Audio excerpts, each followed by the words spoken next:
కృష్ణా పుష్కరాల నిర్వహణలో రాష్ట్రంలోనే కర్నూలు జిల్లా ప్రత్యేకత సంతరించుకుందని ఉప ముఖ్యమంత్రి కేఈ కృష్ణమూర్తి అన్నారు. కర్నూలులోని ఓ ఫంక్షన్ హాల్లో ఏర్పాటు చేసిన పుష్కర సిబ్బంది అభినందన సభకు ఆయన ముఖ్య అతిథిగా హాజరయ్యారు. అన్ని శాఖల ఉద్యోగుల సమన్వయంతోనే పుష్కరాలు విజయవంతమయ్యాయని కేఈ అన్నారు. పుష్కర సిబ్బందికి ఆయన జ్ఞాపికలు అందజేశారు. గురుదత్త కృపాలయం ఇస్తున్నారు.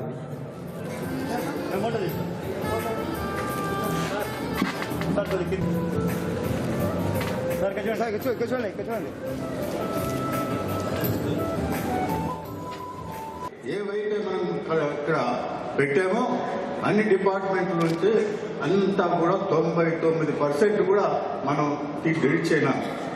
దానికి మరి మీరందరూ కూడా కారకులు. ఇవన్నీ చదివేటప్పుడు శానిటేషన్, డ్రింకింగ్ వాటర్, తర్వాత ఫుడ్ సప్లై ఇవన్నీ చదివేటప్పుడు అన్ని 99%, 90% దాటుతూ ఉంటే మిగతా మినిస్టర్లంతా నా పైన ఈర్ష్యగా చూశారు.